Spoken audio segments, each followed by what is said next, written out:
السلام علیکم ورحمۃ اللہ وبرکاتہ۔ امید ہے کہ آپ سبھی بخیر عافیت سے ہوں گے۔ جیسا کہ آپ کے علم ہے، میرا چینل ہے آپ کے مسائل اور ان کا حل، اور الحمدللہ منگنی کا جو عنوان تھا وہ کمپلیٹ ہو چکا ہے۔ اب طریقہ نکاح اور اکثریت کا عنوان اسٹارٹ ہو رہا ہے۔ امید ہے کہ آپ کو موضوع، آپ کو نشست سے پسند آ رہی ہوں گی، آپ کے علم میں اضافہ کر رہی ہوں گی۔ وہ عمل کی نیت کے ساتھ، دوسری نیت کے ساتھ بیٹھی ہے۔ جو بات سمجھ میں آپ لائک کیجئے، شیئر کیجئے۔ جو بات آپ کو سمجھ میں نہیں، آپ پوچھ سکتے ہیں، کمنٹ کر سکتے ہیں۔ میں انشاءاللہ تعالیٰ اس کو آپ کا وقتاً فوقتاً جواب دوں گا۔ چلتے ہیں اپنے موضوع کی طرف۔ درود شریف پڑھ لیجیے۔ اللہم صلی علی محمد وعلی آل محمد کما صلیت علی ابراہیم وعلی آل ابراہیم انک حمید مجید۔ اللہم بارک علی محمد وعلی آل محمد کما بارکت علی ابراہیم وعلی آل ابراہیم انک حمید مجید۔ بسم اللہ الرحمن الرحیم۔ نکاح مسنونہ کا طریقہ۔ سوال: نکاح کا طریقہ کیا ہے؟ زمانہ بدلنے کے ساتھ بہت سی باتیں بدلی ہیں۔ کیا وہ طریقہ جو ہمارے پیارے نبی صلی اللہ علیہ وسلم کے زمانے میں تھا وہی طریقہ درست ہے، یا کہ کون سی باتیں ایسی ہیں جو اگر شامل نکاح کر لی جائیں تو جائز ہیں؟ جواب: نکاح کا سنت طریقہ وہ ہے جو حضرت صلی اللہ علیہ وسلم نے حضرت فاطمہ زہرا رضی اللہ عنہا کے نکاح میں اختیار فرمایا۔ اس کا خلاصہ مولانا شبلی نعمانی رحمۃ اللہ علیہ نے سیرت النبی صلی اللہ علیہ وسلم میں حسب ذیل الفاظ میں قلم بند فرمایا ہے۔ حضرت علی رضی اللہ عنہ نے خواہش ظاہر کی تھی تو آپ صلی اللہ علیہ وسلم نے فرمایا، تمہارے پاس مہر ادا کرنے کا کچھ ہے؟ بولے، ایک گھوڑا اور زرہ کے سوا کچھ نہیں۔ آپ نے فرمایا، گھوڑا تو لڑائی کی ضرورت ہے، زرہ کو فروخت کر ڈالو۔ عثمان رضی اللہ عنہ نے 480 درہم پر خریدی اور حضرت علی رضی اللہ عنہ کی قیمت لا کر حضرت صلی اللہ علیہ وسلم کے سامنے ڈال دی۔ حضرت صلی اللہ علیہ وسلم نے بلال رضی اللہ عنہ کو حکم دیا کہ بازار سے خوشبو لائیں۔ عقد ہوا اور حضرت صلی اللہ علیہ وسلم نے جہیز میں ایک پلنگ اور ایک بستر دیا۔ اصحابہ میں لکھا ہے کہ آپ نے ایک چادر، 2 تکیاں اور ایک مشک بھی دی، اور یہ عجیب اتفاق ہے یہی 2 چیزیں عمر بھر ان کی رفیق رہیں۔ نکاح کے بعد رسم عروسی کا وقت آیا تو آپ صلی اللہ علیہ وسلم نے علی رضی اللہ عنہ سے کہا، ایک مکان لے لیں۔ چنانچہ حارث بن نعمان کا مکان ملا۔ حضرت علی رضی اللہ عنہ نے حضرت فاطمہ رضی اللہ عنہا کے ساتھ اس میں قیام کیا۔ سیرت نبی صلی اللہ علیہ وسلم۔ تو یہ ہے کہ مسنون طریقہ، نکاح کا مسنون طریقہ یہی ہے کہ حضرت صلی اللہ علیہ وسلم کا، جو کہ حضرت علی رضی اللہ عنہ کے پاس ایک گھوڑا اور ایک زرہ تھا، تو آپ صلی اللہ علیہ وسلم نے فرمایا کہ آپ کے پاس کیا؟ انہوں نے کہا کہ ہمارے پاس ایک گھوڑا ایک زرہ۔ تو آپ نے فرمایا کہ گھوڑا جن کے لیے کام ہے آپ زرہ کو فروخت کر دیں۔ تو حضرت عثمان غنی رضی اللہ تعالیٰ عنہ نے ان کا زرہ 480 درہم کے اندر آپ نے ان کو فروخت کیا۔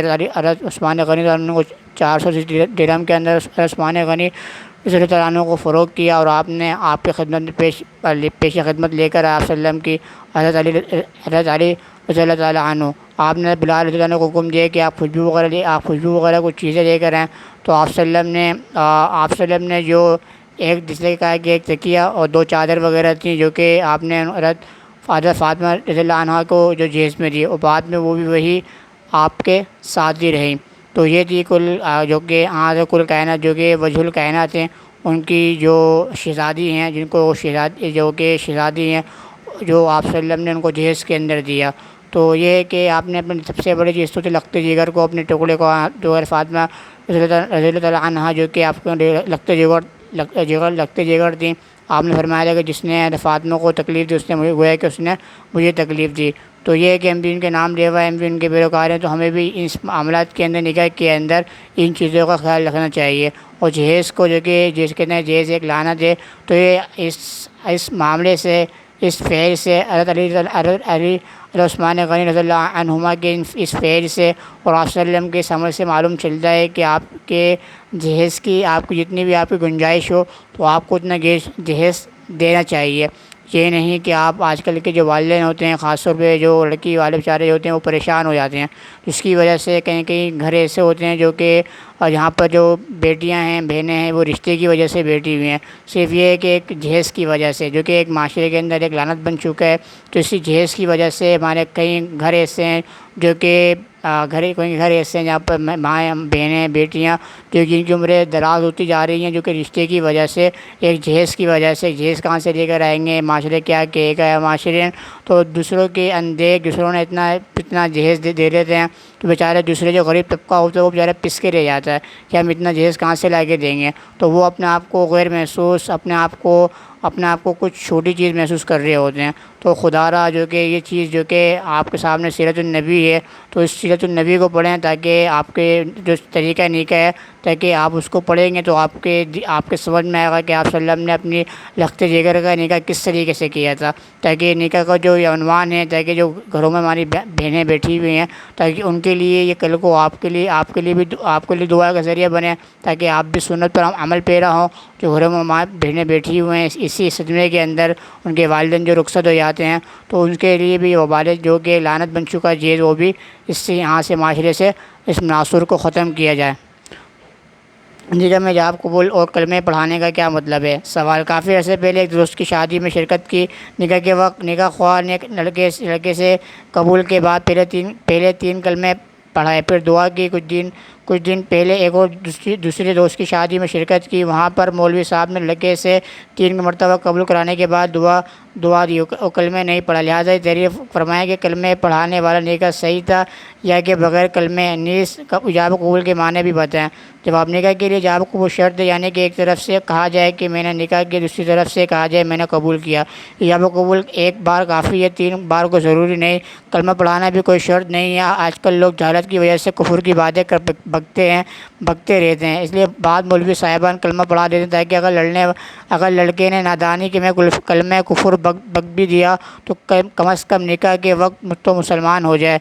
تو جیسے کہ عام طور پر یہی ہوتا ہے کہ کلمے پڑھائے جاتے ہیں، 6 کلمے پڑھائے جاتے ہیں، دعائیں پڑھائی جاتی ہیں، تو اس کا مطلب یہ نہیں ہوتا خدا نخواستہ ہم مسلمان نہیں ہیں تو ہمیں سیدھے کلمے پڑھائے جاتے ہیں، بلکہ جو بعض مرتبہ ایسا ہوتا ہے کہ نادینی کے اندر، دین کے کمی ہونے کی لاشعوری کے اندر ہم کلمے کفر بک دیتے ہیں، جو کہ ہمیں معلوم ہی نہیں ہوتا کہ جیسے کہ کسی نے کہہ دیا قرآن کے بارے میں، نماز کے بارے میں، یا دین مذہب کے بارے میں، جنت کے بارے میں، دوزخ کے بارے میں سے کلمات بک دیتے ہیں کامیڈی کے اندر بھی، ایسی چیزیں کے اندر، تو ہمیں پتہ نہیں چلتا۔ تو اسی وجہ سے کلمہ پڑھایا جاتا ہے کہ وہ جو مسلمان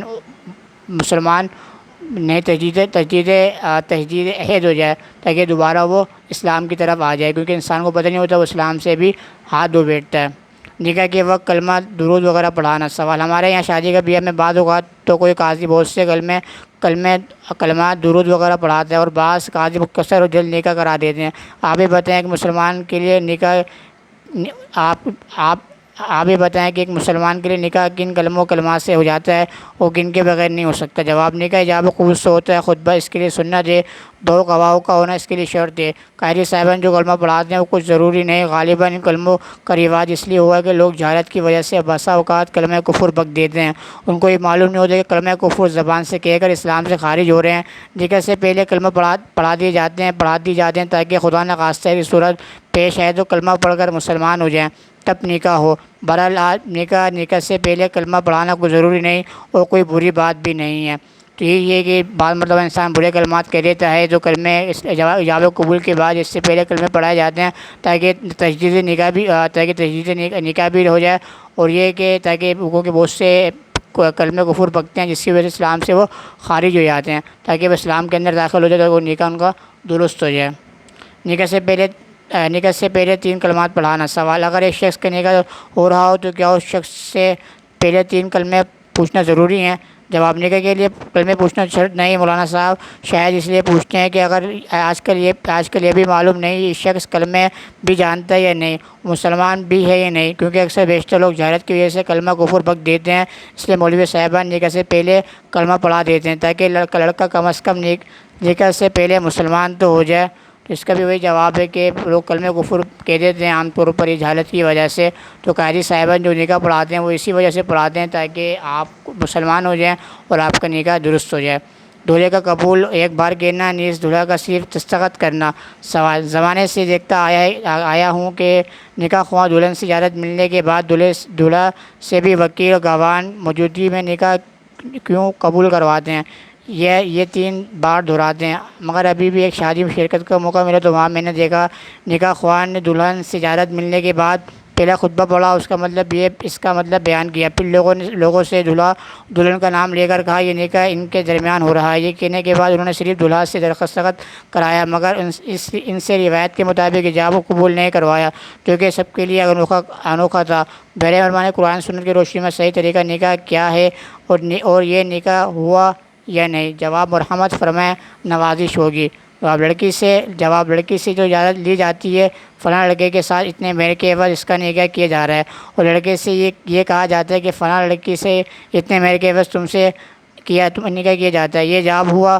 لڑکی کا اس کو قبول کرنا یہ قبول ہے۔ ایجاب و قبول کے بغیر صرف دستخط کرنے سے نکاح نہیں ہوتا۔ ایجاب و قبول کے الفاظ کو صرف ایک بار کہنا کافی ہے، 3 بار دہرانے کی ضرورت نہیں۔ جیسے کہ کہا گیا ہے کہ اب یہ کہ اگر ایجاب کہہ دیں کہ لڑکی کا کہنا کہ فلاں شخص کے ساتھ فلاں لڑکی کے ساتھ اتنے مہر کے اندر تمہارا نکاح ہوا، لڑکی نے قبول کر لیا۔ لڑکی سے اجازت دیا، لڑکی سے کہا جاتا ہے کہ فلاں لڑکے سے اتنے مہر کے عوض آپ کا نکاح ہوا، آپ کو قبول ہے، تو اس نے قبول کر لیا۔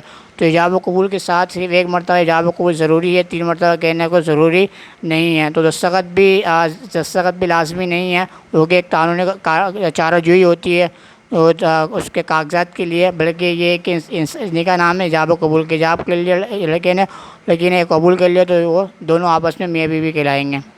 کیا مرد عورت بغیر مولوی کے نکاح جدید کر سکتے ہیں؟ سوال: کیا نکاح جدید کسی مولوی سے ہی پڑھوایا جائے جیسے کہ شادی کے موقع پر ہوتا ہے؟ اگر ہم چاہیں کہ کسی کے علم میں یہ بات نہ آئے تو آپس میں ہی ایجاب و قبول کر سکتے ہیں، یا پھر کسی ایک فرد کے سامنے، خواہ وہ مرد عورت ہو یا مرد، کر سکتے ہیں؟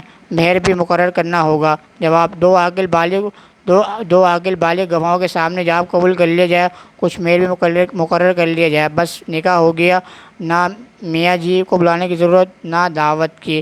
اگر کوئی اس طرح کرنا چاہتا ہے کہ دوبارہ تجدید نکاح کرنا چاہتا ہے، نکاح نہیں ہوا تھا، یا کوئی غیر مسلم سے بات متعلقہ کہ ہم تجدید نکاح کرنا چاہتے ہیں، تو اس صورت میں یہ ہے کہ اگر آپ ایک عورت ہو یا ایک مرد ہو، دو عورت ہوں ایک مرد ہو، کیونکہ دو عورت کی گواہی ایک شمار کی جاتی ہے، ایک مرد کے ایک گواہی شمار کی جاتی ہے۔ 2 عورت ہو ایک مرد ہو، تو اس صورت میں کچھ مہر مقرر کر لیا جائے تو اس صورت میں نکاح ہو جائے گا ایجاب و قبول کے ساتھ۔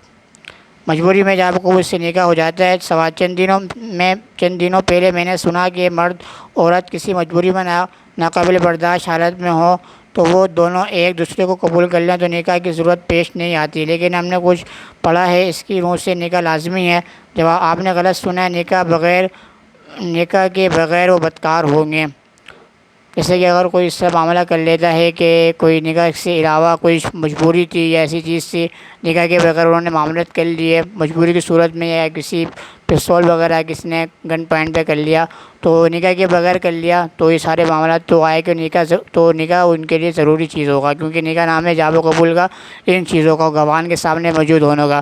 اگر انہوں نے کسی مجبوری پر، کسی پریشانی کے اوپر، یا کسی گن پوائنٹ کے اوپر چیزیں کر لی ہیں تو نکاح نہیں ہوگا، آپ کو نکاح کروانا پڑے گا، نکاح آپ کو کرنا پڑے گا، وہ نکاح نہیں ہوگا۔ تو یہ تھی آپ کی آج کی نشست۔ امید ہے کہ آپ کو موضوع پسند آ رہا ہوگا۔ جو باتیں آپ کو سمجھ میں آئیں تو آپ اس کو لائک کیجئے، شیئر کیجئے۔ جو باتیں آپ کو سمجھ میں نہیں، آپ مجھ سے پوچھ سکتے ہیں، کمنٹس کر سکتے ہیں۔ آپ سے ریکویسٹ ہے میرے چینل آپ کے مسائل اور ان کا حل کو سبسکرائب کیجئے، شیئر کیجئے، نیچے دیے گئے بیل آئیکن کے بٹن کو کلک کیجئے۔ میں آپ سے زیادہ چاہتا ہوں۔ السلام علیکم ورحمۃ اللہ وبرکاتہ۔ ٹیک کیئر، اللہ حافظ۔